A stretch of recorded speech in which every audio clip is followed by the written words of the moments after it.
And that's why I like to, trim my toenails on Tuesdays. Oh, hey, what's up, guys? Welcome into the podcast. Is this a podcast or live program? I don't even know. And I made up that whole toenails thing. Two dudes talking on a podcast about video games. How we doing, everybody? We need someone to make a little intro song for us now. We could have jingle, the scope jingle. We could have Redbeard do one like in this deathcore metal. Do you have a green screen, or can you like figure it out? I used to. I threw it away because I never used it, and it took up a bunch of space. You should do like a really corny, like almost like an 80s level production commercial for the scope. It would be really cool. You remember like, those? Like, the car lot salesman commercials, shit like that. Yeah, either that or like the 80s, like informational VHS tapes, where it was like, oh my god, and it showed like the world so spinning in. We gotta do something like that. That would be sweet. We could do a couple of them. Yeah, we should do something dumb. That's what I do. If you guys haven't noticed, that's kind of what I do with this show. We just kind of do dumb stuff. Like it's like a news informational like stinger intro, and then it's just us two. We completely just ruined the vibe for that intro. Sorry, guys. It's okay. It is totally okay. It is Monday. You guys know what that means. It is time for episode 81 of the Scope and FPS podcast, where we join you live over on YouTube at Crash Games, and we talk about FPS games that's going on. Not a crazy amount of stuff going on, but we'll definitely scratch an episode out of this, hang out with you guys, chill, talk about some FPS games, what's going on over this last week, and it'll be a lot of fun. I do feel like. I even Z'd that we're live on X. You getting used to that? Are you Z'ing? I just saw this in the fucking headline. Are you Z'ing? Question of the day. Is everybody Z'ing? XED? Dude, my phone had the Twitter logo for like the longest time right after. And it finally got switched to an X. I was like, dang it, man. I screenshotted it before I switched to it as well, too. Just to hold on to that a little bit longer. Your phone was like just trying to hang in there. Like I saw I just saw the blue. I mean, apparently the reason why is because like the whole idea of like the tweet itself, it was a 250 character limit word blot that you would just put out there, but now because it seems to be a lot more than just tweets, you're gonna have, hell, you can do the whole, like if you click on a video, I don't know if people notice, if you're on a video on your phone, you can scroll up like you would on Instagram or TikTok on a video now. Yeah. Allegedly, I'm supposed to buy Twitter Blue and then post videos on there too. That's what I'm supposed to be doing as a content creator. You know what? I bought it when it first came out just to see if it would make a difference in algorithm, views and stuff like that. I don't think it helped at all. I think if anything helped more was the drama that I went through, but I would say fun. That was fun. For a bit it was okay, but now it's hard. It's really hard to tell because everyone has it now, or not everyone, but a good chunk of people have Twitter Blue, and it's cool for uploading videos. I would say that. I just feel like why make that content behind? But it's a business at the end of the day. Hell, Elon fired like, I think it's like running, he said like 20% of its original size. Yeah. He's spending less, making more. He's doing stuff over there. I can't bring myself to pay for Twitter. I'm struggling with that. I want to. It's $8 a month. I'm not too worried about $8, but I wasn't, but this whole child thing happened and my wife not working, so I'm chilling on the cash. Right? We've got $8. I don't know if we can swing it. That's money, boy. But I don't know. People want Elon to buy YouTube and just make it Y. Make it y.com. You know what I want to happen to YouTube, and a little bit unrelated? I want Fwiz to come back. The guy who was doing YouTube gaming before. He's the one that brought over all the new people and did the memberships and the gifted memberships and like was making moves for YouTube gaming. And then when he left, the new guys just like, oh yeah, it just crawled to a stop. yeah, they're not doing anything. Yeah. Like they were supposed to And be that's working why on. people were like, you know, bring Elon, he'll put some features in it, yeah, but he'll probably put it behind YouTube Premium or something like that. I don't know, just Yeah. No, I just want Fwiz to come back to YouTube gaming. That would help like so much. yeah. I saw a tweet and someone real quick, it's like was saying that you know, people are sleeping on YouTube streaming. You know, apparently it has more viewers than Twitch, but I think it's because the people that are streaming just have bigger audiences. So it might be less streamers, but more viewers in total. Because I mean, I don't know if you ever seen like a Dr. Disrespect stream, but those are huge streams on YouTube. Yeah, like him more than I've ever seen the top on Twitch. Asmongold used to have like 50 to 70,000. Yeah, but then you got, and then even like XQC was pretty big too. Then he's gone. So like good chunks of viewerships are gone from Twitch. I feel like they disperse themselves out against the other, like the remaining top streamers, but I'm not sure how that works. But maybe YouTube has so many more users. YouTube has so many more users than Twitch. They just that too, though. Yeah, YouTube just doesn't have that culture of like in Twitch. When people pop into your Twitch stream, it's like they're gonna hang out for a while. It's like YouTube, like people get on there like looking for curated content or shorts now, and I don't think they're mentally prepared. Like when you pop. The thing that's weird about streaming and finding a streamer that you're like or being good at that, if you pop into a streamer, you have to invest time to see if that's somebody you want to watch or not. Like if you click on a YouTube video, like you can tell within a couple minutes, like if this is a video because they're putting their best stuff forward right there. That's the thing about YouTube streams. I've always said it's not meant to grow a channel or to be found from streaming. It's to engage with your community. Yeah.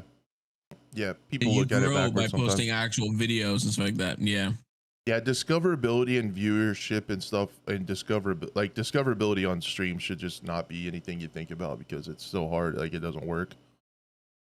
And even on Twitch, even if they, you know, I know they're doing the whole. They try to. I mean, I don't think I've done it yet. The whole like clips, reel stuff. You can just scroll through clips yet. I don't know if they've done that yet, but that'll be interesting. If there's like if people can be like looking through like a TikTok type clip system and then see that person's live right now and click one button and head to their stream, like if they like what they see, that could be. You know what? I was just having a conversation earlier today about streaming. Streaming's a job.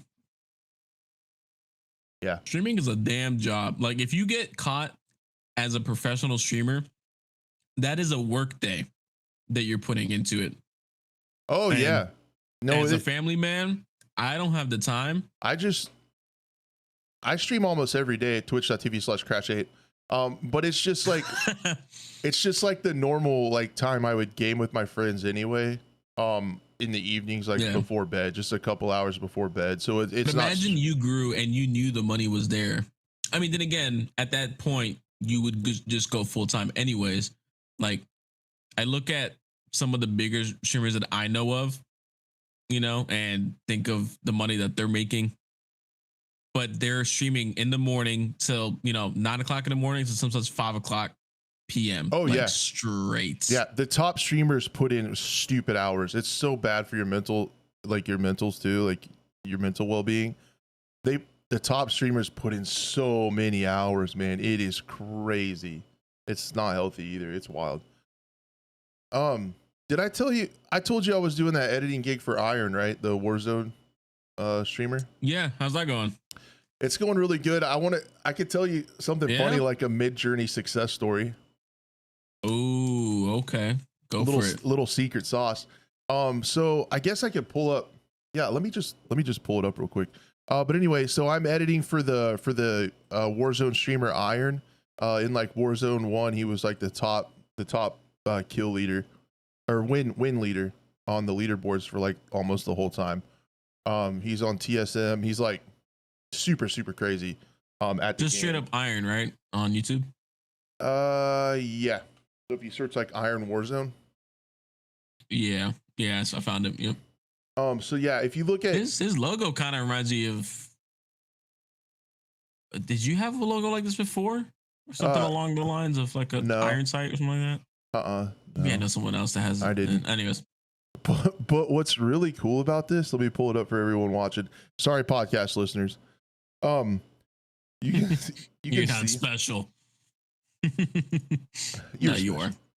You can see on here. So the guy that was doing his thumbnails, so the ones you can see here, is actually a graphic designer for Dr. Disrespect now. He does Dr. Disrespect stuff for Dead Drop and for Dr. Disrespect streams. Was doing these thumbnails. And no way you're using his face. I was pitching this thing to be able to work with Iron. I had done all these thumbnails with me and my buddy Walt. From here on, these are all mid-journey. We use reference images and image weighting to use his face to train and use image prompts to train mid-journey. These are all AI thumbnails. And like everybody's been commenting on him, like, I'm glad you kept the same thumbnail guy. I thought he was working for Dr. Disrespect and like all that stuff. And they think I'm him. Wow. But it's all mid-journey. And just using reference I'm images. Looking at it. Yeah, they all look the same. And then, his face. And then like using commands to do like a higher image weight, different stylized values, weighting the prompts to try to put more weight on his face versus what you put in the prompt. And like it's been crazy. I gotta get better at that. I feel like I could do so much more with that. Yeah, if you're a content creator or if you're any kind of graphic designer or anything like that, like you got to be using Midjourney, just like even for just concepting and stuff. And I'm using it in pretty high profile like finishing work, and it's crazy like how much time it saves. I got tuned into something called that I want to check out. It is called, oh my gosh, Lieutenant Buzz Lightyear uses it for his thumbnails. It's all AI generated. Oh yeah, Topaz Gigapixel AI apparently has incredible upscaling. Oh yeah, I've heard of that. But apparently it does like heavy upscaling work, so I might have to check that out as well too. So he does like some crazy stuff with that. So I was like, all right, cool. I definitely will. Nice. AI, man, you can't be afraid of technology. Gotta learn to adapt. Are you what have you been playing over the last week besides super tactical Halo? Halo, right? Yeah. I been going back and playing some older games. Yeah, other than like, I've been playing a lot of Halo lately. I've been playing some just like you saw me play Cursed Halo on Twitch.tv. So that's BlueTheRobot. And then I went to check out some of my old RTS games.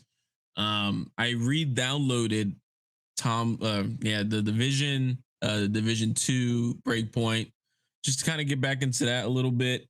And then I bought a game that's pretty cheap called Surround Dead. I think I talked about that last week. It's like a low poly DayZ game, pretty much. Low poly's the new thing. Yeah, I mean, apparently it's been around for a while, and it's got like over 2,000 reviews, and it's very positive. It released last year, but I just heard about it now, so I want to check it out and see how that runs. And then that's pretty much it for gaming wise. I know, like, I'm just craving Heartland to play. Yeah. I want to main that. I want to make content. I want to play it. I want to PvP. Yeah, because like I don't want to brag or anything, but I hit Emerald in Rainbow Six Siege. So like I know, guys, it's not that big a deal. Okay, it's a pretty big deal. No, you were aiming for that for a minute though. Yeah, it took a lot this season to get there. Don't get me started on rank 2.0. It's kind of weird how that works. But what I'm doing is, it was a goal I set. It's something I didn't think I would do, and I made it. So I hit Emerald in ranked Rainbow Six, which is pretty sweet.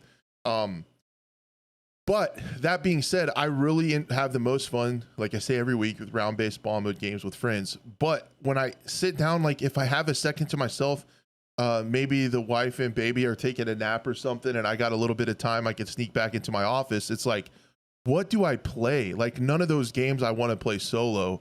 Heartland would be that perfect game, man, for me just to chill on solo, explore, run some missions. We still can't talk about it.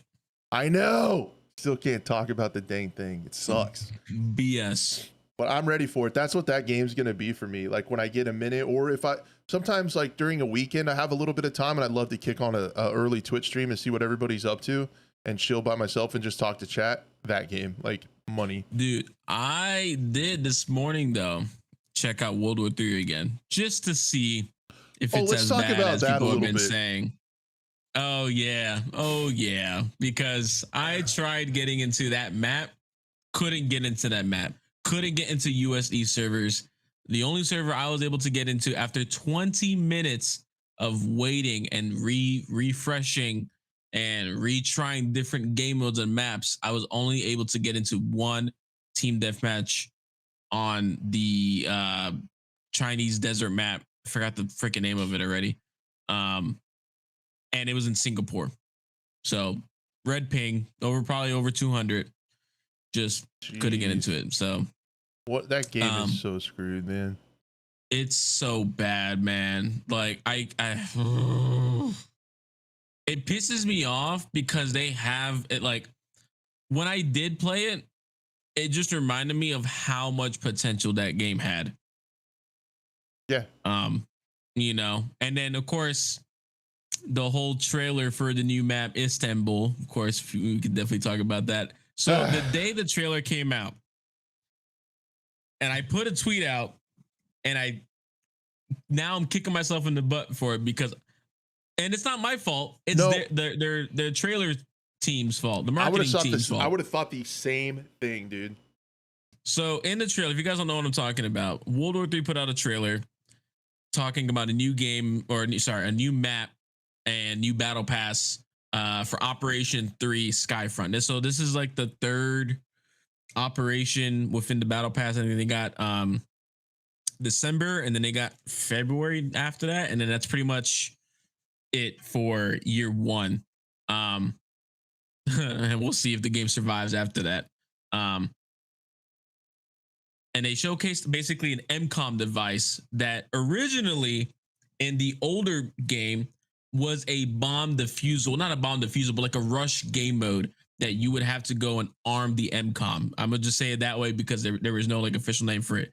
In the trailer, in the MCOM, there's a red countdown timer that looks like it's a bomb about to go off. So any other gamer would look at that and think, oh, cool, bomb defusal mode coming to this map, which also looks very similar to Counter-Strike's map that's also on a rooftop on a skyscraper. So you put two and two together, you're thinking S&D, oh, they didn't put this on the roadmap. Maybe they're surprising us with this game mode because they've already surprised us in the last update with bringing back domination, because we thought domination was a limited time game mode, and then they brought it back.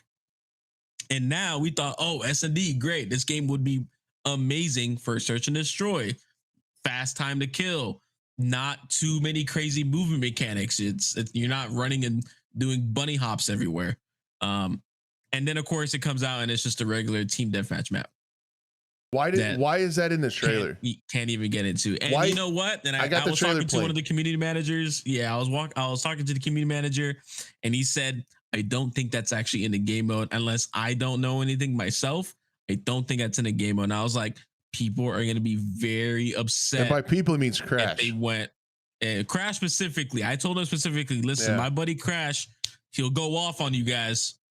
He'll cancel. I got baited so hard because that's one of the things when this game had its chance in 2018 when Battlefield 5 flopped and this came out. When this had its chance again when Battlefield 2042 flopped and they went live with their full release, free to play, and everything was looking good. I always thought we need more content. One really cool game mode. If you look at successful multiplayer shooter games on Twitch and stuff, A lot of them are Oh my bomb god, defusal look at modes. it, man. It literally was counting Yeah. down from 30 seconds. Oh and I'm my like, gosh. I'm like, this game needs a search and destroy mode, and it would be awesome. It would be a whole new group of people. You'd have the Battlefront or the Battlefield style big battles.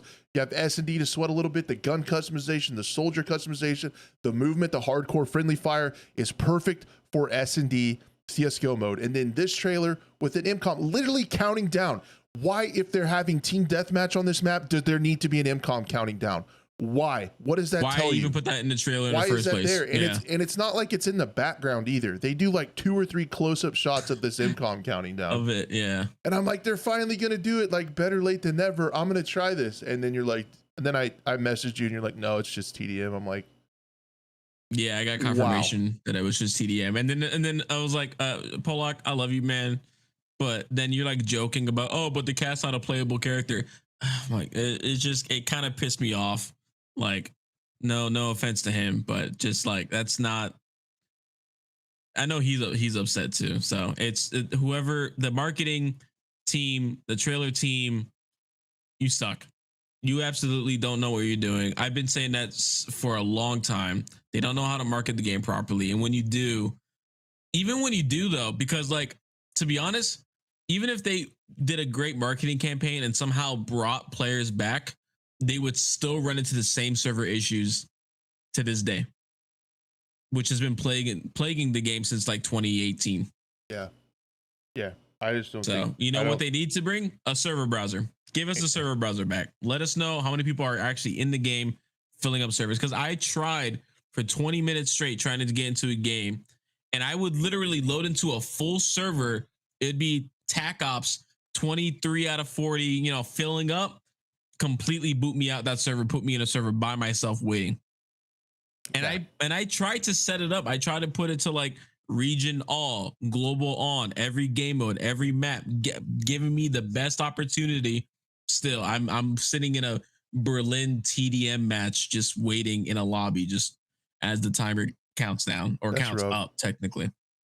What a huge shame.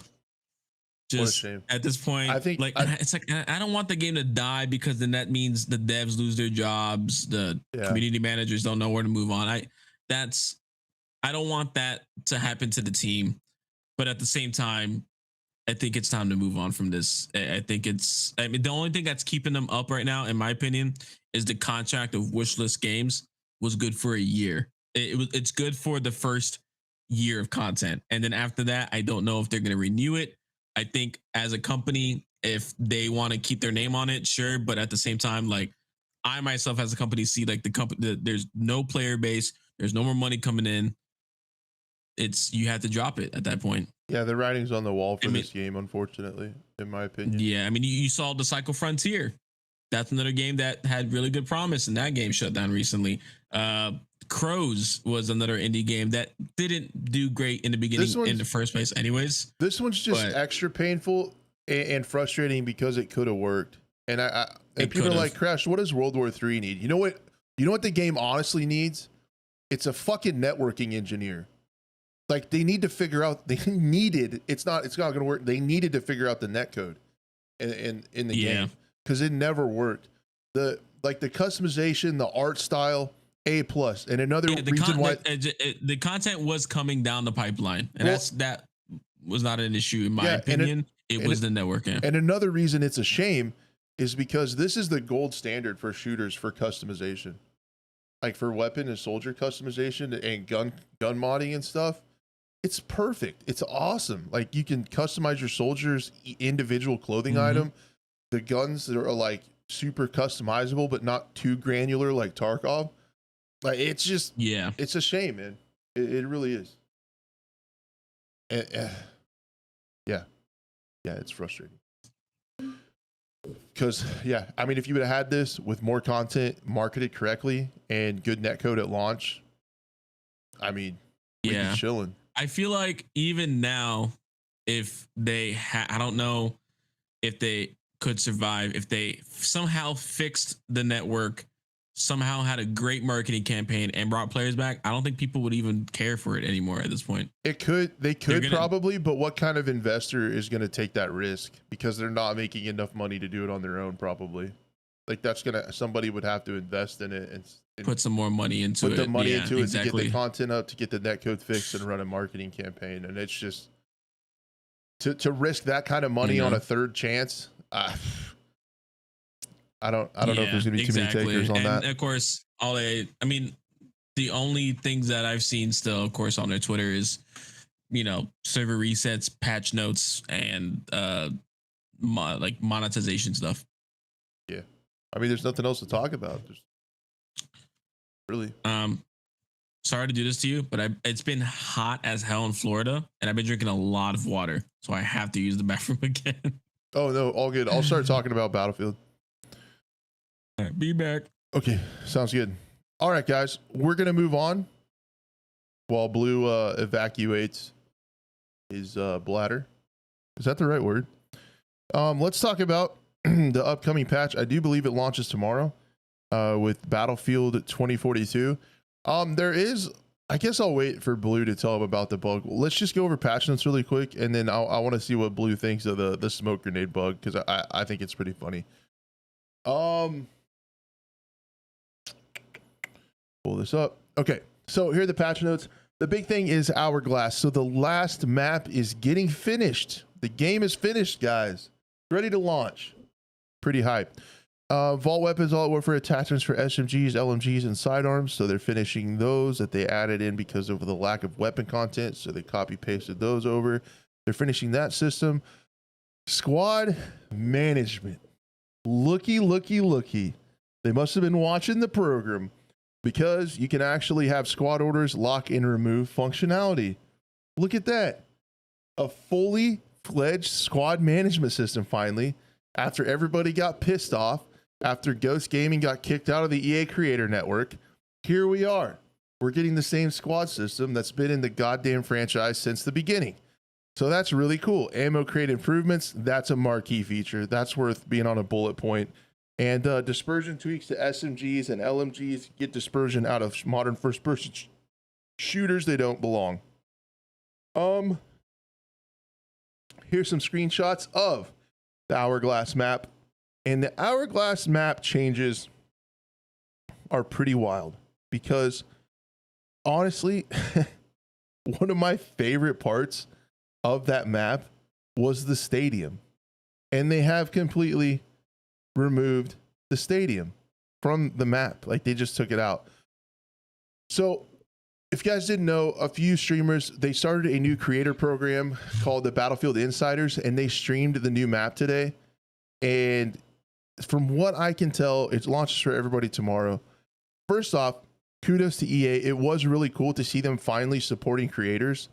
Even though it is like they started a new Battlefield Insiders that got early access to the map and were able to play it, which was pretty cool. So I appreciate them because they've never done anything for creators hardly up until this point. So that was really cool to see. So they get some views on their streams checking out the new map. But looking at it, they basically cut the stadium. You guys see the stadium? They cut the map in half. And I heard allegedly in a in one of the podcasts, they said it was too intensive for old gen consoles to be able to fix the map and have the stadium. So it's super telling as to why the maps and stuff are so open. They were up against resource limits, namely of old consoles. But this stadium over here on the left, that was the coolest part of the whole map. It's just not part of the map anymore. They just cut it out. So they shrunk this down, and look how everyone complained about how open this map was, and that's why they had to rework it. Look at this area in C&D, dude. Tiny, man. But look how big and open this area is. So yeah, the middle area. Yeah. So they added like a fort deal here, some debris along the bridge, and another fort area near the city. They added like little sparse parts of cover, and this took the longest for them to rework. They said it was the most difficult one to rework. And I wonder at what stage they decided to say fuck it and deleted half the map, including the stadium, which was like the coolest part. I think, yeah, they must have been on some kind of time crunch, man. I really feel like it's not the devs. Maybe, and if it is, it's even worse, but still. Did you see? Oh, I wish I could play Battlefield 5. You know what's so they made the insider, team But yeah, in my opinion, they still can't focus on the harassment that people are still seeing in the game. Yeah, so that's another interesting thing too. I should probably look that up for purposes of being a good journalist. The EA has disbanded their positive play group. So that new positive play charter and all the stuff they had going on with that, the leader is gone, and the rest of the people on the team they put into other studios. Like they gave them positions at other studios. So like the positive play that whole team is like just disbanded. So they of course they said like they're still committed to that, but like a team just working on that is gone, which I don't know what they were doing, because there's been creators being harassed like we've talked about several times, and they don't do anything about it. Also, yeah, what's crazy is they had, I think I read they had like 22 or 23 people on that team. Take one of them and have them ban the hackers in Battlefield 5 so I can play that fucking game again. Like, it's not hard. You could go to bfvhackers.com and it scans the game for sus players. There's your list to start, and ban those people so I can play the game, because I, like interesting YouTube observer said in chat, love Battlefield 5 and I can't play it because there's cheaters, blatant rage hackers in every single lobby. Yep. And it's so frustrating. Like, so the positive play team wasn't helping with that at all. So I really don't know what they're doing, and I don't think anything is really going to change. Did you see, Blue, that they updated squad management? So they finished out after we bitched about it. Adding, legacy features this late. So squad orders and lock and remove functionality are back. I mean, it's almost like they want us to say thank you for that. Oh, thank you for finally adding this feature that was in every other Battlefield game before this one. Yeah. And I don't know why it takes this long to do stuff. On launch release, like it wasn't even like a thought of like, oh, maybe we'll get squad lock or squad kick. It was just a given that was going to be in the game because that's what needed to be in the game. Yeah. Like, dude, talk about trickle feed content. And the thing is, though, people are eating this up, man. Yeah, USA Specialist did a really, really good video on it today. And it's something I've made videos on, and I've said too. I've said it a lot on this program. DICE has gaslit the community into thinking fixing the game is content. So, like, if you look at this, they're excited. Posted on all social media. Get excited for Battlefield patch 5.2, a rework. Okay, that's content. Finishing the map. Vault weapons. They added this because they panicked there weren't enough weapons, so they copy pasted the portal weapons over. And they're adding attachments to them, which should have been there when it started. Boom. That's part of the features they're pushing as content. Squad management, squad orders, lock and remove functionality. That should have been there at launch. Again, adding features that should have been there at launch. They're gaslighting into you thinking that is content. Dispersion tweaks to LMGs, ammo crate improvements. This entire patch, still 2 years later, is just fixes and finishing the game. It's crazy. It's crazy. We're still here. It never found its legs. Like, the game never found its point where we could get excited about content coming, because it's just, you get excited about Joe Biden going up, walking upstairs. That's what it's like. If I was a community manager, I'd be Mitch McConnell staring off into the distance, looking at other worlds. Like, I don't. Too soon. Okay. Sorry. Term limits on Congress. Need I say more? Okay. Yeah. So, this is a big political podcast, by the way. I feel like this is just the kind of the end of the game, but I don't know. And I don't know what's next. And like I said, we thought before it was going to be end of the game before, what was it? Update 5, right? Yeah. 5.0. Yeah.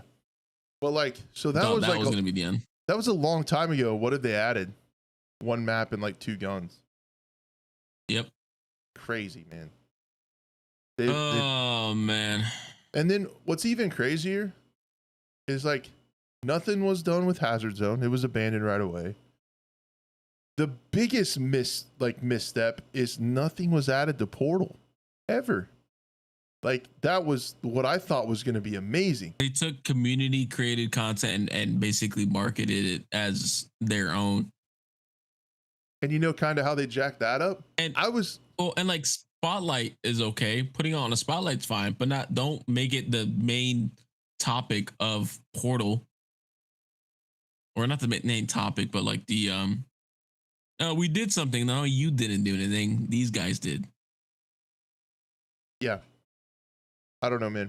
And like they could have added like you're saying in chat, the grinder maps, they could have added like a Operation Locker or Fort DeVoe. Locker, Metro, and Metro, like all that stuff, and people would have got amped, man. And it would be cool, and these could have carried over to the next It's game. actually pretty simple, probably, to take some of these maps already that are in the game and just make a linear map, make it a meat grinder, you're good to go. Yeah, I have no idea what it takes or why they didn't do it. The other thing is, the funny part, I've said this before, you guys probably get tired of me saying it, but you can actually play Operation Metro in Halo through Forge. So you can play Metro and Halo, but not Battlefield. And the way Battlefield 5's with rage hackers is just so sad. It's so sad. And then the other reason that Portal's kind of jacked up, somebody actually did make like a search and destroy mode in Portal, but they did it like a few seasons ago. So they have a share code, and people got excited for Portal 2 because all these people, I can't remember the exact names of them, and I'm sorry, I'm old. That's what you get for being here. You have to listen to old person ramble. But they had these websites set up for like these big databases of experiences for Portal, and you could just get the share codes and fire them up yourself. So there's like this website where you can search for different game modes, go into Portal, punch the game mode in, and spin up a server. It was really cool. But how they dicked up Portal is after every couple updates, those codes no longer work, and you have to, if you made a custom game, you have to make minor tweaks to it, and people didn't update it because it kind of died. So I found there is a couple S&D modes in there. And there's a really cool control mode that's in there that's like a no respawn mode.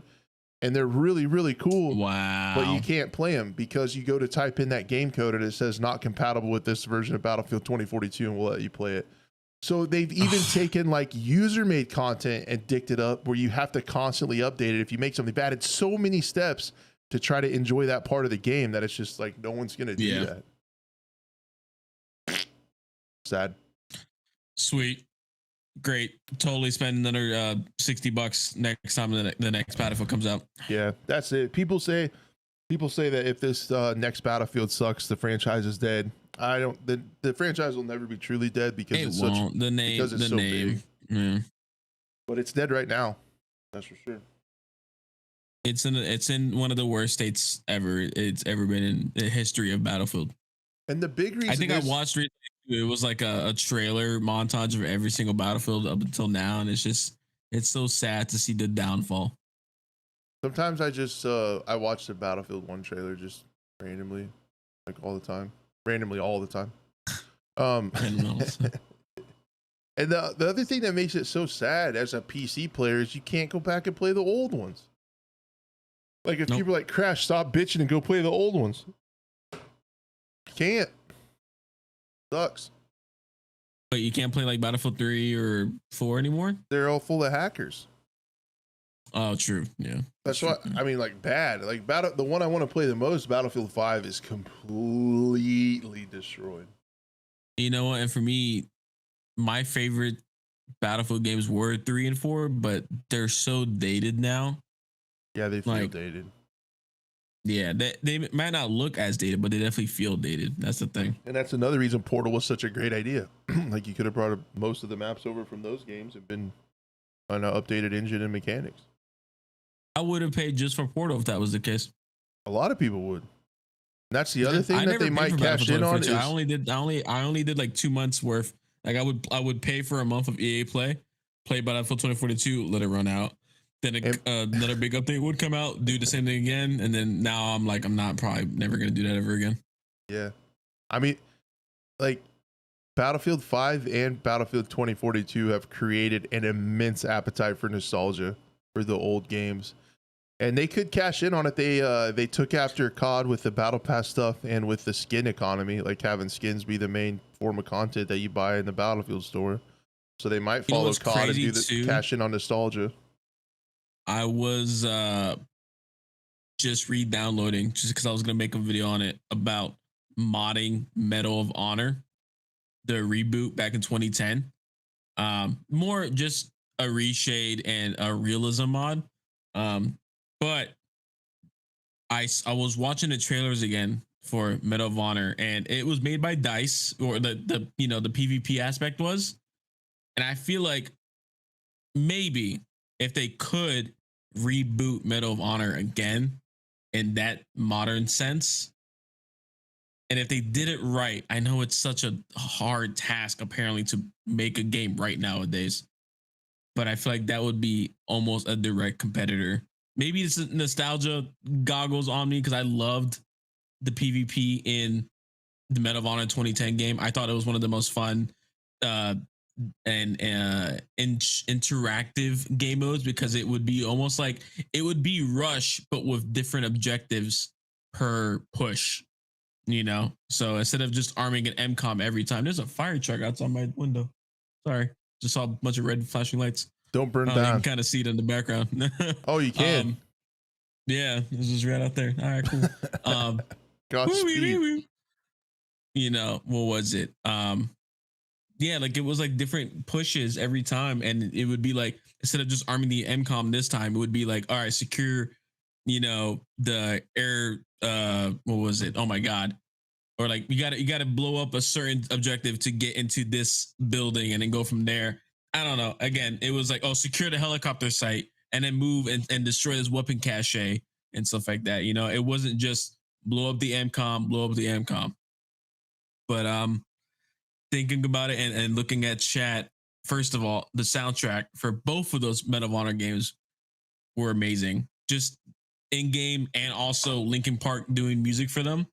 And then on top of that, a lot of those old DICE devs are now at Embark Studios that were working for Medal of Honor and stuff like that. So it's like, it's not going to be the same. And I know it won't be, you know, but I feel like the way Modern Warfare was going and how they wanted to go that realism, gritty feel, I feel like Medal of Honor could do that for EA/DICE, possibly, but I don't know if they somehow brought back Medal of Honor, man, especially because like Medal of Honor Warfighter was actually, it just released horribly, but I like people went back to it every now and then, and we're like, wow, there was actually a lot of cool stuff that this game had, but yet it just didn't do well.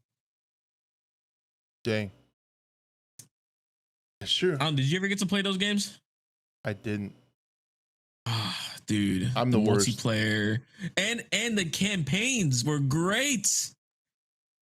There's like no campaign. I thought that, yeah, exactly. Who cares? Apparently, people in the year 2023 and they don't care about campaigns anymore. But nope, the campaigns were amazing. I think, in my opinion, and because they were definitely more based on like realistic, you know, special operation forces and stuff like that, compared to like there was like the Captain Price and Ghost of the days back then. Then you had Medal of Honor, which was like real, you know, SEAL teams and stuff like that. So Captain Price. Yeah. There's a lot of potential out there. A lot of untapped potential that we'll have to keep our eye on. Keep an eye on it. That'll never happen. R.I.P. to Medal of Honor. Yeah. True. You want to talk about your favorite game, Modern Warfare? Do we have to? Just real quick. Can't we just talk some? Let's just start talking about Modern Warfare 3. How about that, right? I don't want to. It's going to be the same game. It's going to be the same game. It's going to be the exact same game. I mean, yeah, glorified DLC. Just really quickly, in the Call of Duty news, just quickly. Season 5 starts on the 2nd, so the day after tomorrow. Pretty wild. Here's a roadmap. I get to play as Nicki Minaj. That's why everyone's excited. Guys, when you buy your Nicki Minaj skin, don't worry. It'll carry over to the next Modern Storefare game because it's the same game. Okay. It'll carry over to Modern Warfare 4. Modern Storefare 4. Yes. Sorry, Modern Storefare 4. Carry forever. So, here's the roadmap for everyone's much anticipated season 5. I will say, not terrible for multiplayer this time. It's usually bad. We get 3 maps for those of us that enjoy search and destroy. So that's pretty cool. Punta Mara map, 6v6, strike, and old remake. Of course, 80% of the content anymore in COD is just remake stuff. There's strike from Modern Warfare original. But my battle pass. And then you got so you have like 50% of maps are remakes, 49% of the maps are sectioned off parts of battle royale maps, and 1% are new. So this update is holding true to that, with the last map being a sectioned off part of Building 21 from DMZ. Cool. Gunfight gets 2 new maps. I don't know how they ruined that game mode, but they did. That actually like triples the amount of maps in the game, adding 2, it feels like. There's just hardly any maps in that game mode, which I used to love. New game modes that not really many people care about. And there's cool stuff coming to Vondel, for Resurgence Armored Royale. A couple new vehicles, a dirt bike.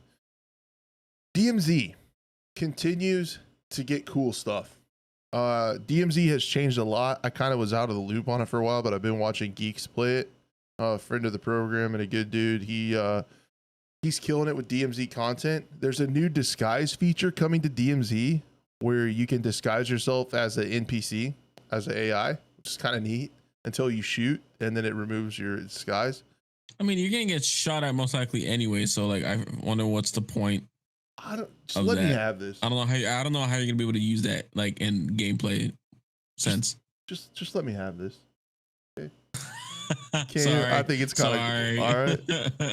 Battle revive, scuba mask for staying underwater, a revive box so you can replenish your revives, I think, and new missions and urgents. But there's been a lot of stuff added to DMZ with the like the wallet, the stash upgrades, the mission changes, lots of stuff.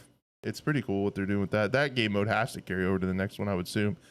It probably will, because again, say it with me, it's the same game. You got some new weapons coming. We need Buff here to translate what all these are in normal. Well, you got the FAMAS already. You have the Carrick 300 is. It used to be a sniper rifle variant of, I forgot which exactly weapon it was, but it was in past Call of Duties as well too. The M13C almost looks like a honey badger almost, or some kind of like AR, 5.56 chambered AR pistol or carbine, I guess you can call it, whatever. Because it looks like a pistol stock, but it's not. Or sorry, pistol brace. Sorry, ATF.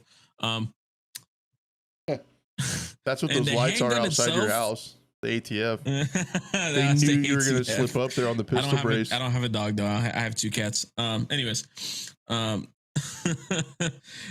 pistol itself, almost, I thought when I first saw it, I know it's hammer fired. Pretty easy to tell from the backside of that.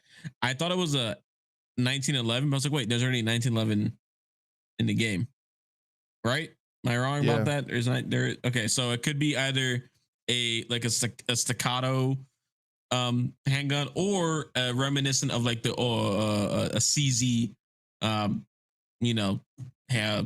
chambered to 9mm. It's definitely a 9mm or 45. I don't see that being anything bigger than 45. Like a single stack, handgun. The mag looks like a 9. Yeah, I'm not sure. It does look like a 1911. So if it's like the CZP 03 or something like that. I could be wrong with. There's so many numbers in my head. So it's just gonna be, it's either a 7 or 15 round handgun. I don't really see the benefit in another handgun, but that's just me. And then of course you got the MP5 integrally suppressed MP5 SD. So, mm-hmm. And then Snoop Dogg and Nicki Minaj. And then Snoop Dogg and Nicki Minaj. And then the classified operator is just was it Wiz Khalifa? I think it was. They said no, some rapper, other rapper. 21 Savage. Yeah, I think that's it. Yeah, yep. 21 Savage. There you go. Leaked on the program. Oh, yeah, don't forget. don't forget. The Black Cell upgrade. So the battle pass on top of the battle pass squared, the tertiary battle pass. Oh yeah. The other thing that makes me truly lose hope for this game is that the last season, the top most bought DLC on Steam was the Black Cell upgrade. So even on Steam, and the way it's in the game, when you launch, you have to search for the button to go past it. It basically puts it Black Cell upgrade buy.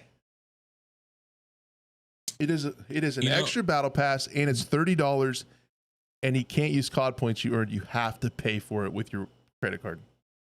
So just in comparison, by the way, and this is a really cool tweet, and I'm actually going to share this with you because it compares all the season 5 updates from both the I say not original Modern Warfare, but the past Modern Warfare, Call of Duty Cold War, and Vanguard.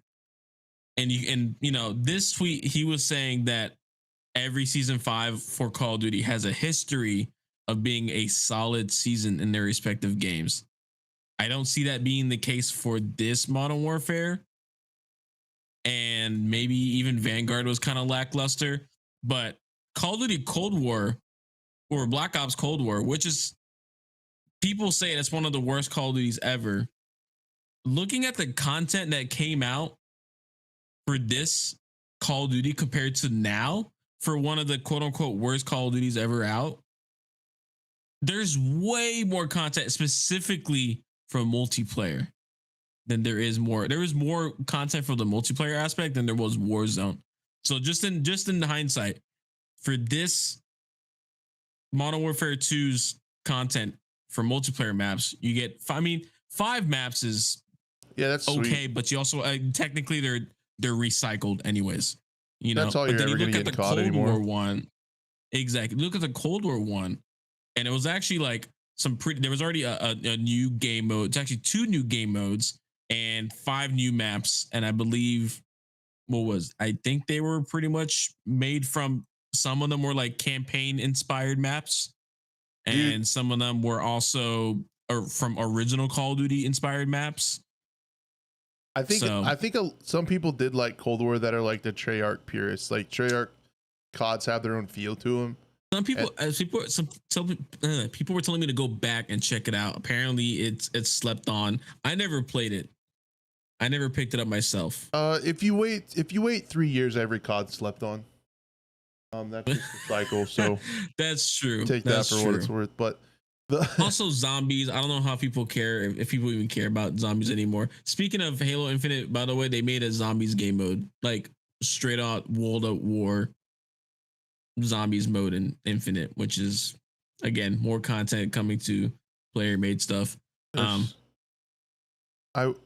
I will say, looking at season 5 for multiplayer, that's why I said this isn't bad, because it's multiplayer the most we've gotten, in Vanguard had 2 maps. This has 3 maps. Cold War had the 5 maps, which is sweet, and then Modern Warfare, the original, only had 2. So it's not terrible. The Modern Warfare before was probably the most lackluster, but Warzone in comparison to what we got now. Yeah, but then again, Warzone was even I feel like bigger then, but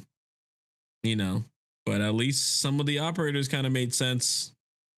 So somewhat. So the other thing I will say about this entire thing is Call of Duty and Activision and their studios are so smart, man. It's with the remakes and with the sectioned off parts of the BR map, it's they have to make a couple maps that are new. The rest of the game is remakes, and they make one BR map and they're section off parts of that.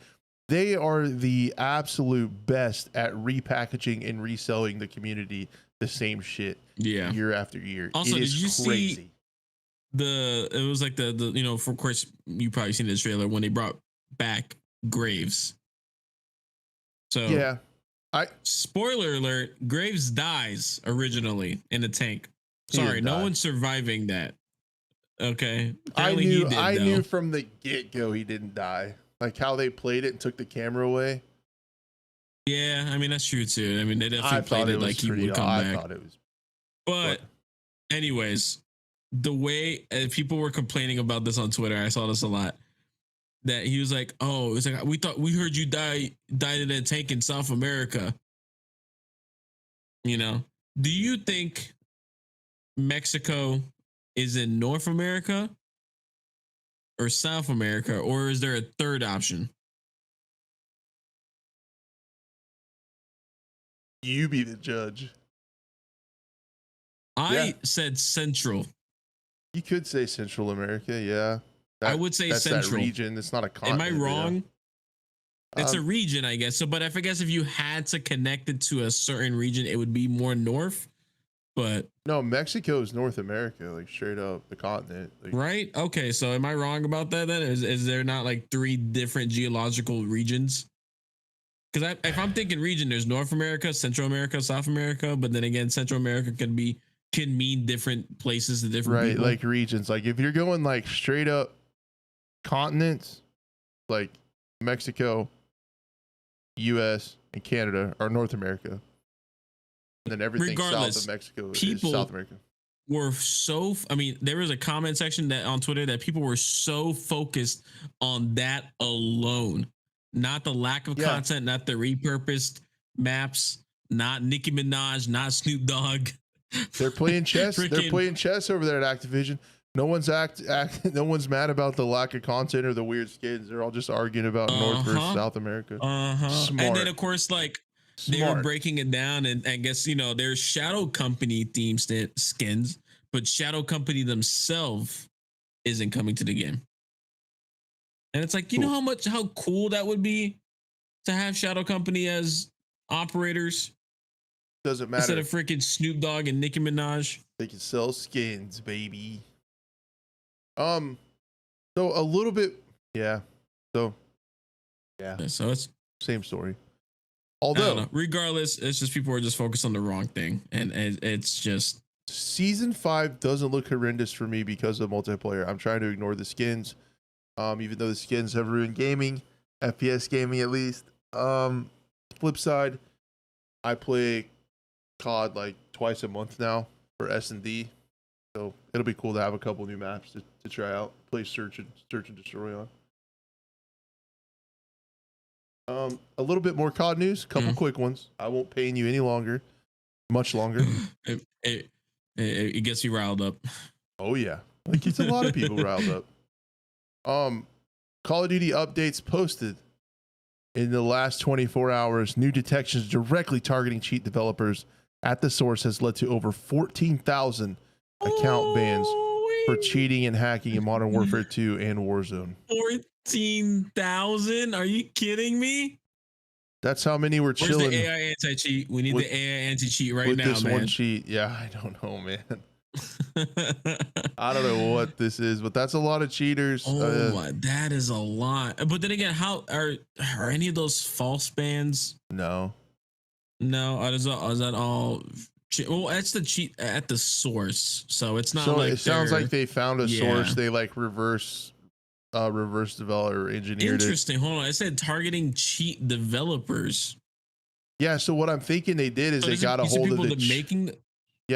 What they did is they got a hold of the cheats themselves or their source code, and then reverse engineered it to detect their cheats. Got it. And basically whoever was buying those cheats from those developers just basically ousted themselves. Yeah.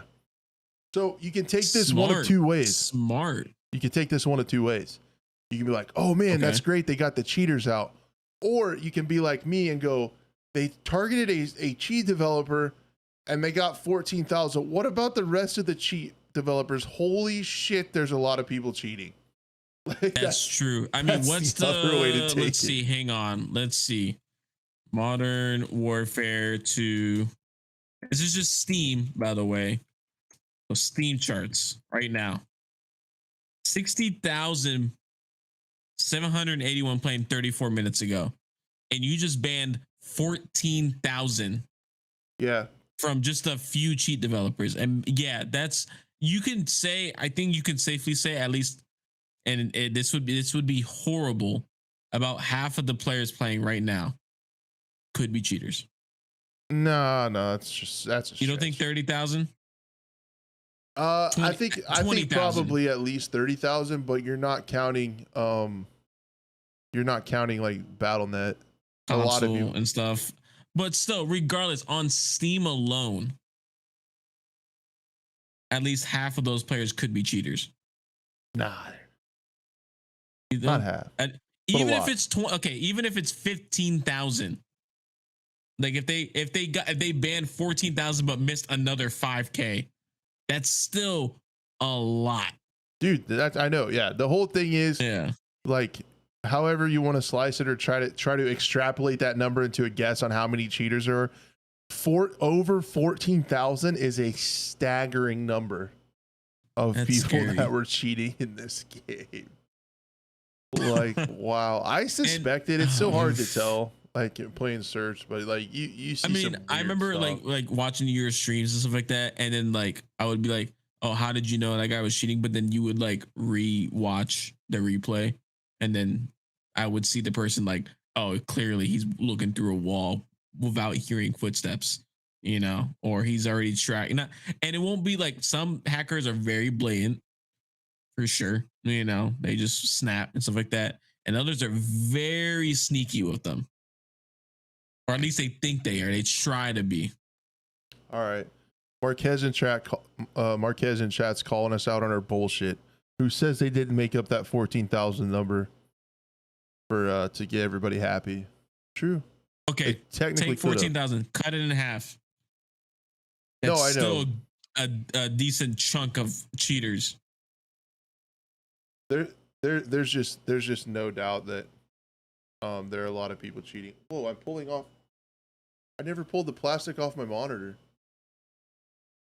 Was it a satisfying peel?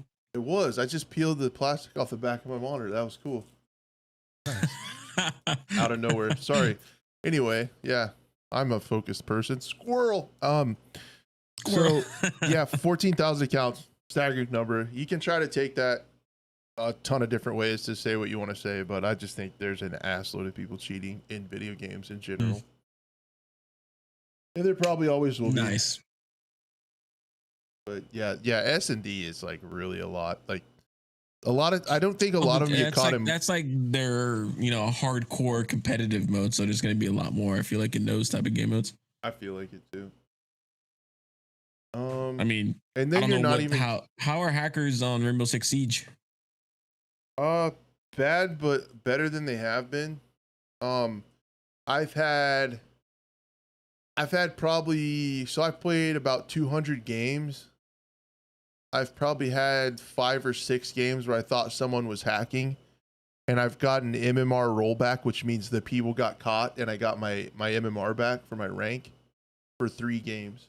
So 3 cheaters have been caught. The game stats have been deleted, and I got the MMR ranking back. Wow. So, but I will say, hold on to your ass in Rainbow Six towards the end of the season. I feel like people like trying to get a rank like right before the season ends or something. I feel like the last 2 weeks of the season in Rainbow Six, they people just kick it on, and I turn feel like them you on. see it a lot. But I think I remember that first wave ban back in the early days of Modern Warfare 2. But I think I could be wrong, but I think I remember seeing a lot of tweets about a lot of them being almost false bans or like accidental bans, like people who were just playing the game normally also got banned. But I forgot the reason why. There's been a couple stories of false bans for people with like running like the Logitech G Hub or Corsair Stuff like that. Yeah. or like they're monitoring stuff for like NZXT or whatever for monitoring their hardware, and running RGB stuff, has had some false positives before too. But anyway, it's a lot of cheaters. I hope anybrain.gg is really cool. Shout out, let them be a sponsor. Who knows? Please. We love you guys. So the other thing, the last bit of COD information, this will get people excited. There is a way going around to instant drop shot on controller. So you can actually hit some kind of key combination to do that. If you can't see that on the podcast, it is like a way to instantly drop shot, peek a quarter, and bounce back. The YouTuber who made that video, by the way, is Dream Strike. Dream Strike, yep. Yeah, he's got the video up now. He just got it out today. So and that video today that just came out. Oh, it was 10 minutes. I thought it was 20 minutes. It's almost at 10,000 views. Yeah, that's pretty wild. In 3 hours. Pretty wild. to say the least. You know what? They tried so hard to mitigate that type of movement in this game. Yeah. And it just backfired on them. People do find exploits. I don't know how many people use this. I don't know if you can do this on keyboard and mouse. He does say on controller, so I wonder if it can be done on keyboard and mouse. But yeah, I've noticed. Yeah, I mean, controllers. Some people. I feel like there's always I can barely hold a controller normally. Me too. Let alone try to click how many buttons and try to do drop shotting that way. Also trying to shoot and track your target and control the recoil all at the same time while using maybe 4 fingers, 6. I don't know how many I had to hold a controller. Well, you don't have to worry about aim with the controller because the aim assist. You got a shots fired. Sorry, guys. No, you need a shots fired sound effect. I'm just kidding. Oh, I do. Or a. Got him. I can use that one too. I don't know. But yeah, that works. I don't know. I feel like this is. I'll throw this into the bin of COD movement exploits where there's always some in the game, but very few people take the time to learn them. So like you don't see them that often, and it's probably so hard to do that no one's going to take the time to learn it, and you're not going to see it very much. I doubt it's very widespread. There'll be a couple crazy demons that use it, but not too many people. It does make me think of like a big question is, do you think like the slide canceling and the faster B-hop movement of Modern Warfare 2019 is going to come back? I think it could, and that would get a lot of people excited, at least on social media. So I don't know. I don't think, and people compare and they try to say, well, look at the past Call of Duties. They weren't doing stuff like this. Yeah, but they were also trick shotting back then. And everyone is not going to be using this crazy movement.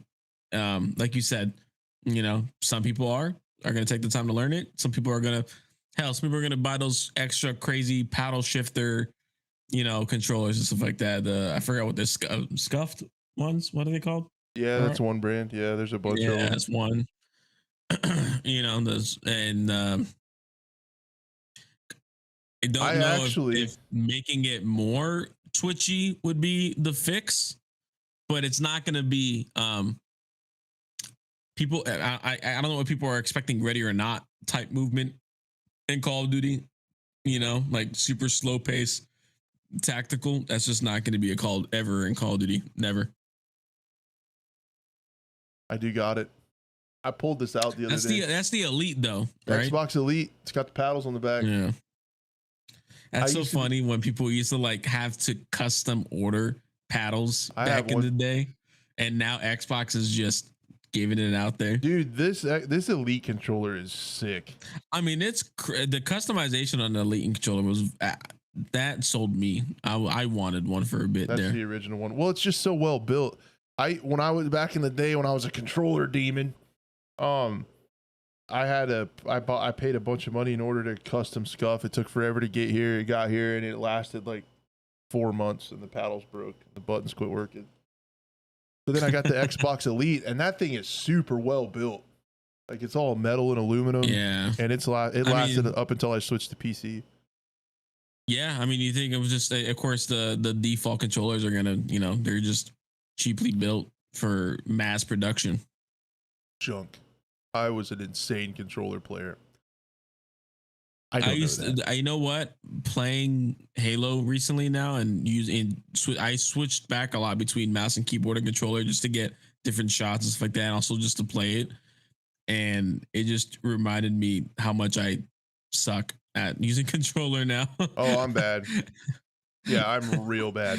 Oh my! Even with Halo's like intense, people complain about the aim assist of Call of Duty. Like Halo was built for controller, and but that realism rebalance mod that I have gets rid of the bullet magnetism and like the auto aim.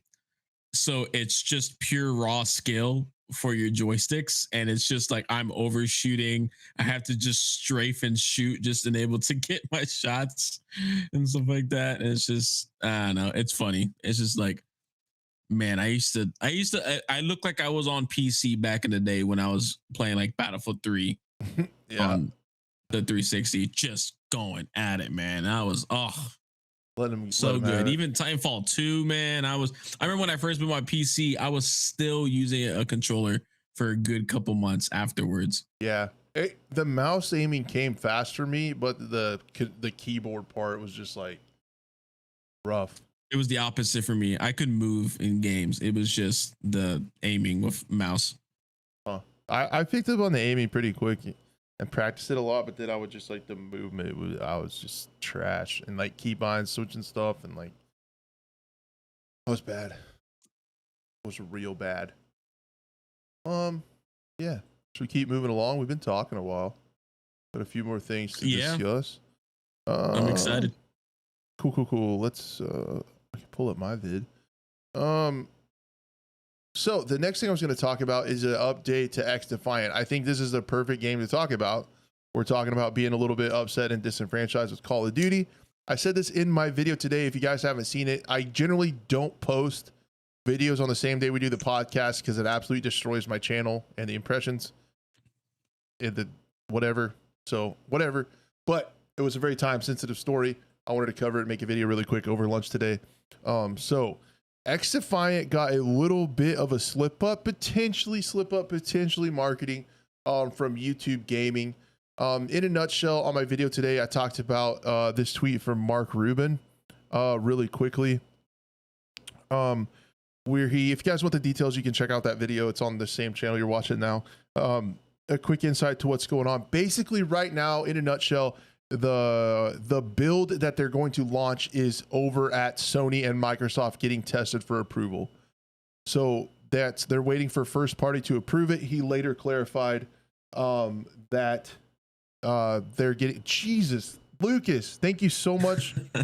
sorry, audio listeners. Thank you so much for the 5 gifted memberships and becoming a member yourself. Incredibly kind. Thank you so much. That's really, really cool. Thanks, man, so much. That's really kind. So what happened with that is so they're waiting that. He said it's taking a little bit longer. He said also what's different in the process, and this is the kind of stuff I respect from Mark. He said that the reason it's taking a little longer than you think, because generally in like COD and with Battlefield, like when the beta comes out, launch is not soon after. Like launch is almost like right then. So they said this is an actual beta, and we kind of got that vibe from it. So they actually made a beta to make the game better. So they've been working on changes, and now they have the build getting certified. So that's all good stuff. Then, I don't know. There's the then. Then, okay, it gets deeper. I don't know. Let me watch the ads, get myself a little ad revenue on my own video here. Don't worry about it.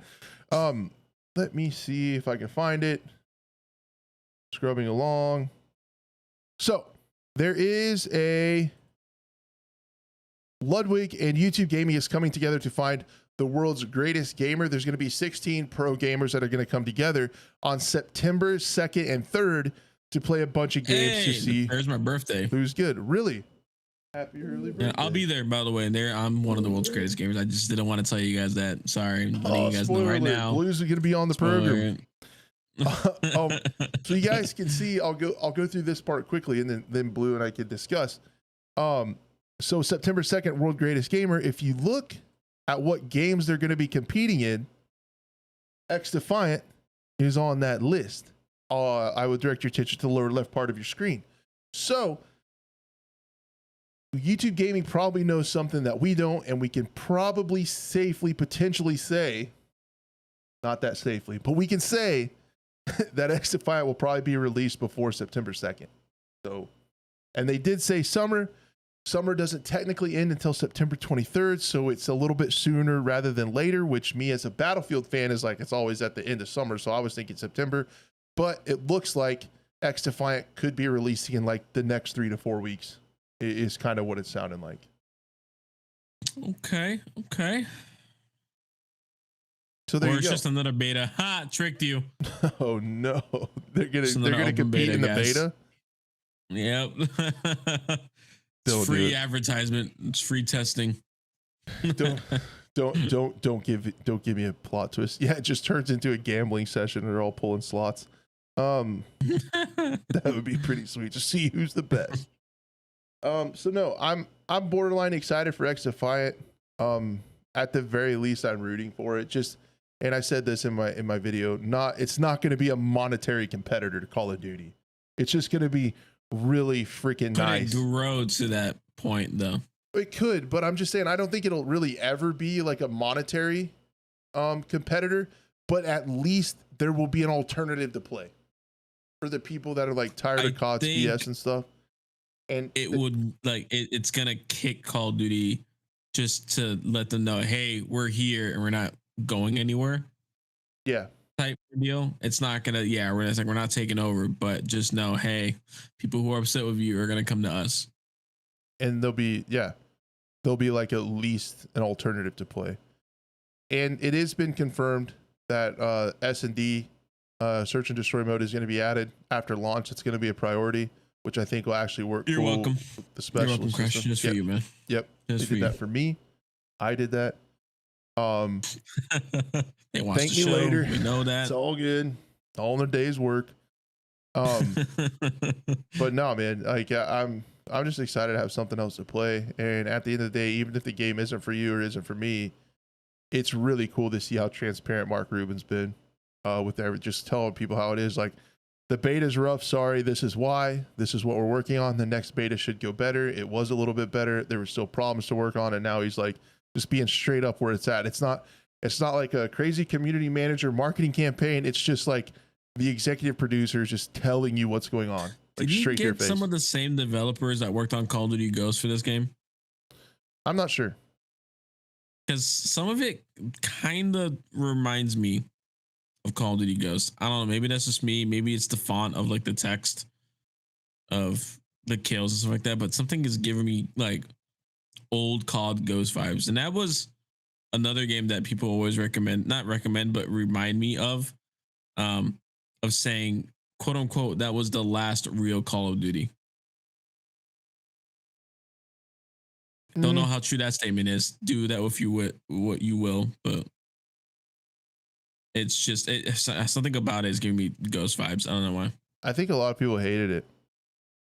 Ghost. A lot of people didn't like Ghost, but then they go back and, of course, maybe it's nostalgia glasses, but they look back at it with fond memories now. And it's almost like every COD 3 years later, crap about it. 3 years or more is slept on. Like I said earlier.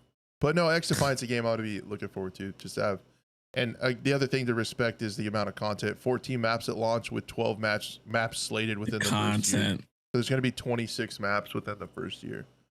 Love and it's all revolved around multiplayer. Yep. Yeah, it's just an arena shooter. No BR. So just give me that ball mode, baby. I'll be dissecting these maps. People won't even know, dude. I'm gonna be so tactical.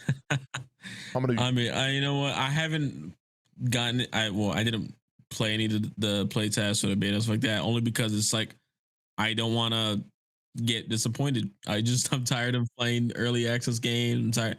I was just having a conversation today, and it's just like that's all we cover. It's just early access, and it's just disappointment after disappointment, waiting, patience.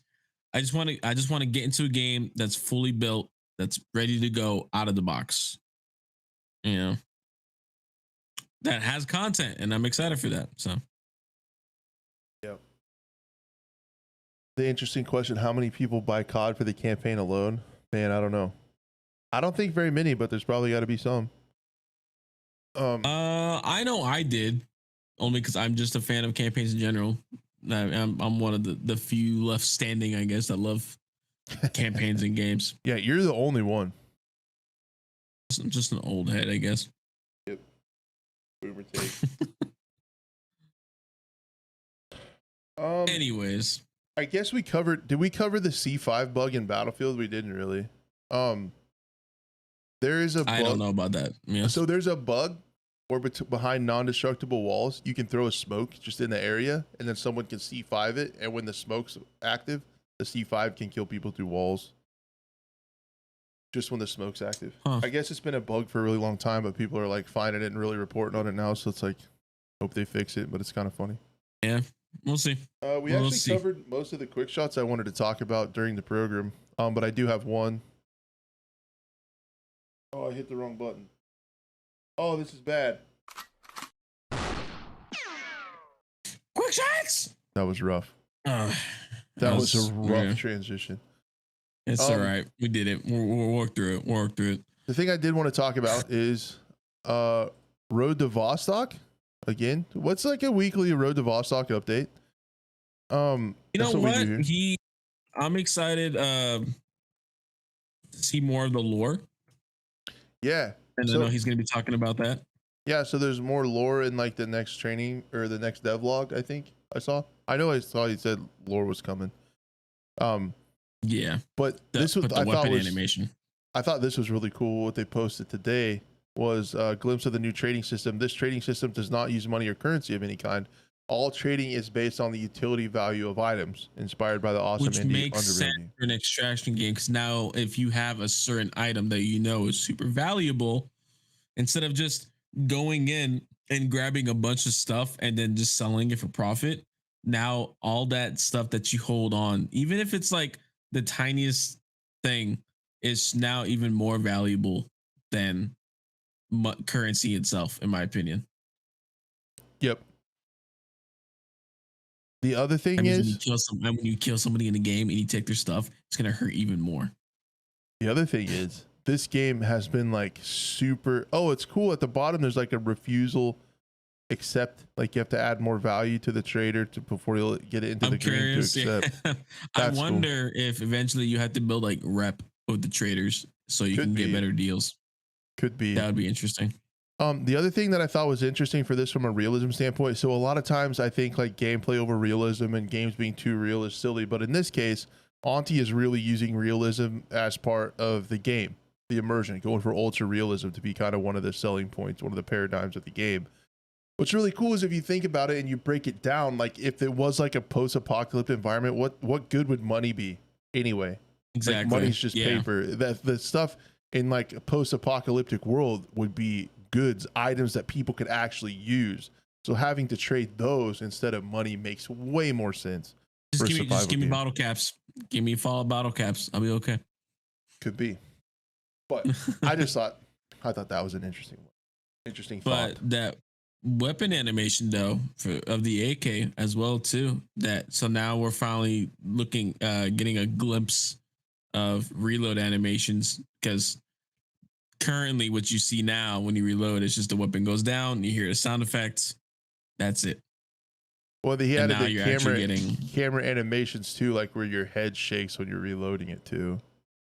That's but to actually now physically see, a weapon being chambered and magazine being changed down, stuff like that. So I'm curious, and I kind of hope this doesn't happen, but if there's an experience level on reloads, like let's say when you let's say, because right now when he's reloading the AK, it's very basic. You take the magazine, you put it in your pouch, take out the new one, insert it, then you let go of your firing hand, use your left hand to hold onto the handguard, and then use your firing hand to reload. So I'm curious eventually in the future if you get good, like let's say like later in towards the end game or towards the later levels, your character gets more experience, and now all of a sudden he's reloading and able to keep, he's able to like take a magazine, flick out the old one, put in a new one, and then still use his left hand to reach under and pull back the charging handle on the AK. So stuff like that, or do the whole Iraqi reload that people absolutely love. But I wouldn't be surprised if Yes. something like a progression type like that was added. So it's like, yeah, you've been on this many raids, you've gotten this many kills, you've gotten this much experience. Your guy should naturally get better at fighting and learn different ways to reload. I don't know. I think that would be kind of cool to see, but some people might not enjoy that because, then again, it's like if you're a beginner level and you're just like working your way straight to like because it goes through like, if you saw like on the roadmap, the first couple areas are very new person friendly. And then you start going into the next couple areas where it's all PvP, you got no safe zone storage. It's, then you're going to be running into most likely highly skilled players, more experienced players. So I don't know. Makes sense to me. Makes sense. I love the weapon animation in general. Shout out, I don't know the actual, I think it's Bogsberry on Twitter, if I remember correctly. Yeah. This is the first time I've ever seen his work, so I'm curious to see actually like what else he's done for other games, or if this is his first introduction to like Says freelance animator, Blender addict, Stalker mods. Ooh, Stalker mods. Okay, then that alone just gives me like, oh yeah, he's got the it's feeling a real deal for Vostok. Well, just the feeling for the game itself. Yeah. So interesting. Perfect segue, Blue, into my next. I don't. Quick shot. Oh, I don't mean to rush you, but this is going to tie perfectly into the conversation. I thought this was an interesting article posted on Insider Gaming by the one, the only, the Tom Anderson.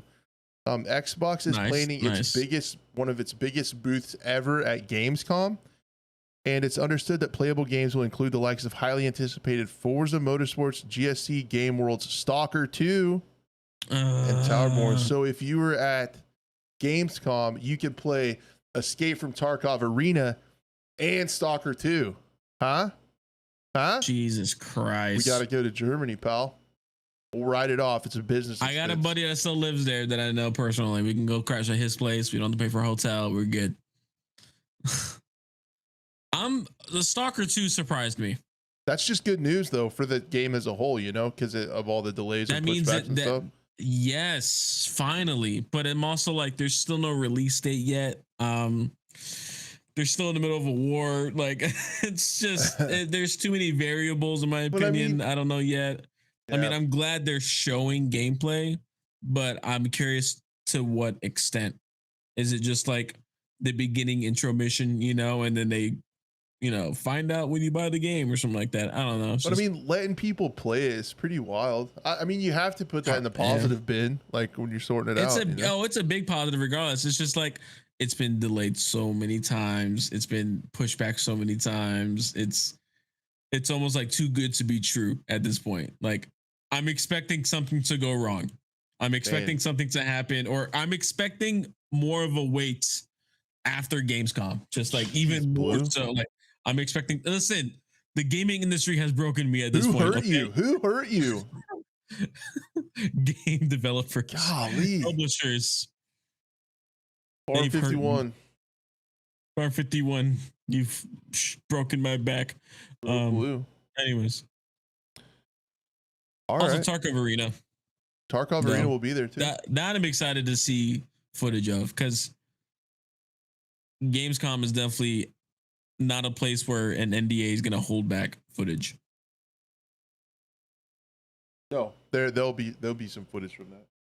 Exactly. So we can finally, look at it, talk about it some more, see maybe what the process of just getting into a game, launching it, playing it looks like, you know. Agreed.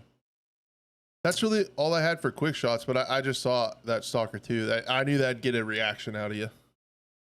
Yeah, I mean, it's all about, I know Custer's gonna love that because he's been basically just playing modded Stalker Anomaly. It's just old at this point. I know I'm like looking to play like Stalker like games. Hell, someone even tried to make it into like a VR port, but we might even see a trailer of it too, maybe. Doesn't Jeff Keighley do the Gamescom opening night live? Pretty sure. So they'll do like, I'm sure we'll see something announced, stuff like that as well too, just to see. I don't think we're gonna get any like big surprises, especially within FPS games. I think Tarkov Arena and Stalker are like the only two. I mean, is there anything else that you know of that's FPS focused? That Immortals of Avium game will probably be there. That's losing steam quickly.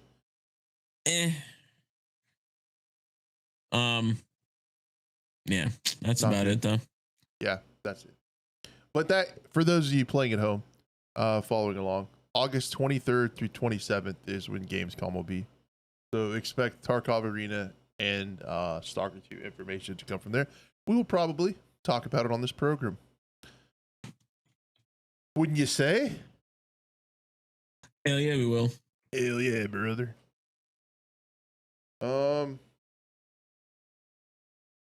I think that's all the stuff that I had.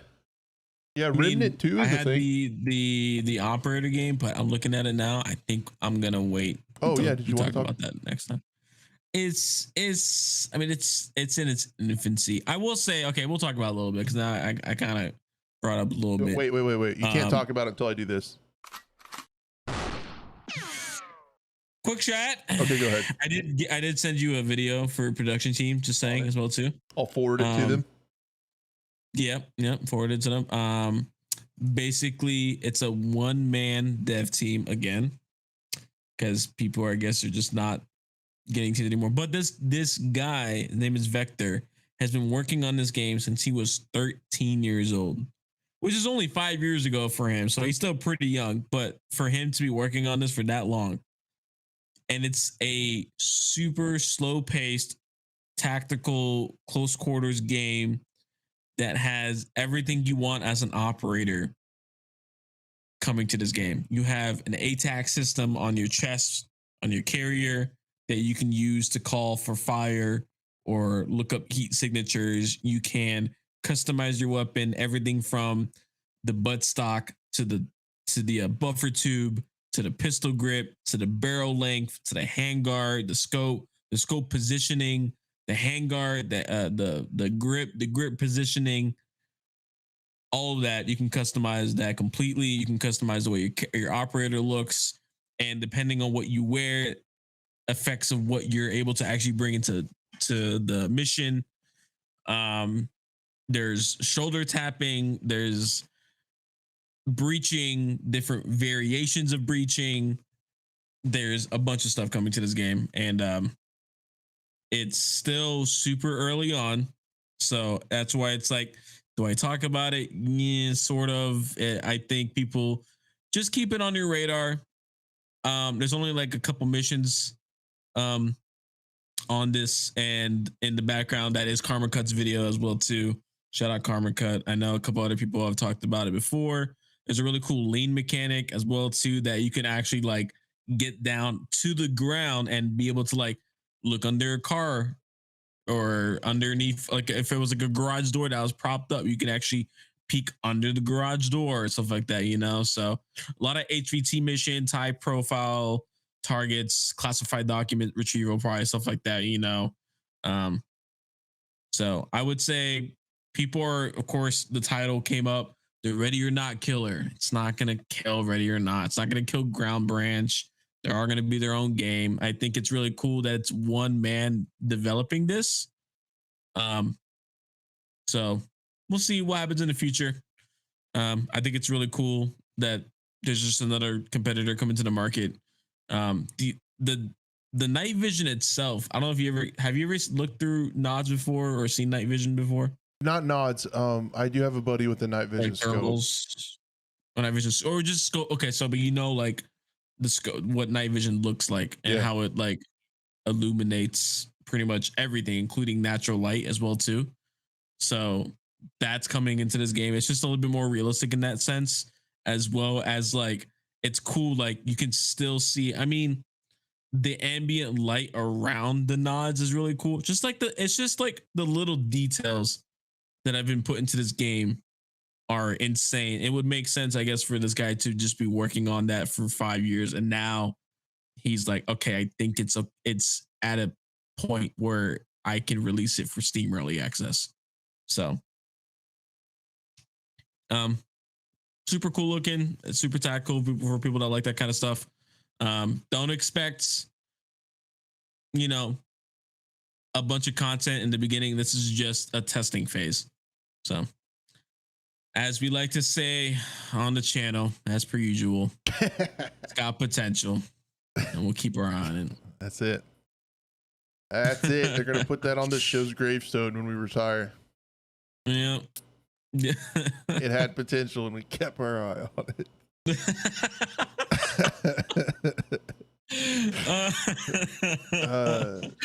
Oh jeez, that was good. All right, guys. Good. Man, I think that was a great program. That was a good program. I enjoyed it. It makes always my Monday. It always goes like that too. Not always, but a lot of times. I'm hyped up to do the show. There's not that much to talk about, and I'm worried that we can even squeeze an hour out of it, and then we talk for almost 2 hours, and it's a lot of fun. So it pulls through. It always pulls through.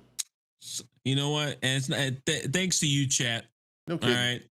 Thanks to you guys. You guys had some cool questions and opinions. Some of them are wrong, but it's okay. We'll hear about them later in the comments. You can be wrong. It's okay. You can be wrong. It's fine. We love you regardless. It's like a proud parent. Yeah, appreciate it. I'm always a fan. Always a fan. Thanks for everyone for being here. We had a lot of viewers today. It was great. Thanks. Special shout out to Lucas. Yeah, for the 5 gifted memberships. That's my son's name. My son just bought you a couple gifted subs. Yo, shout out Mini Blue. He's only 5 years old, but somehow he knows how to work the YouTube gift option. You might check that credit card. I might need to go check my card real quick. Yeah, it'll be like that story of that one kid getting his ass chewed in the gaming cafe for spending like $38,000 in skins. I'll be like, that's Blue. I get so worried. My son is now playing Minecraft on his tablet, and he goes he'll click on the marketplace option. And I'm like, son, listen, you can build, you can play the game. Don't click that button. I don't want you even looking at the marketplace. You got to start them early. Anti-microtransactions, you got to start them early. Son, listen, don't be like the rest of your peers. Yep. Be better than them. You got to be above You don't it. need those skins. You don't need those skins, son. Got to be above it. That's awesome. Back in my day, we ain't had skins. Back in my day, we got our DLC uphill both ways. Oh, shit. Pretty much. All right, chat. We're gonna go. Yeah, this is getting worse. You didn't think it could, but it did. As always, guys, audio version should be up later tonight. So if that's a thing, if you need it, if you missed it, want to catch it on the go tomorrow, the first part, that should be up on all podcast platforms. Thank you guys so much for being here. The chat was awesome. That'll be on the screen where people watch it back. As well as if you want to support the program, all we ask is that you be a friend, tell a friend, share it with somebody, bring him back next week, come hang out. The more people we get hanging out. Tell your mom, tell your grandma. Yeah. We'd love to have. Tell them to listen to I want to listen to you guys' grandma. That sounds wrong. Anyways. Tell them to bring cookies. And everything will be great. Yeah, we're just going to gloss over that grandma comment and catch you guys next week. We love you all. No, bring your grandma. They're welcome. Bye.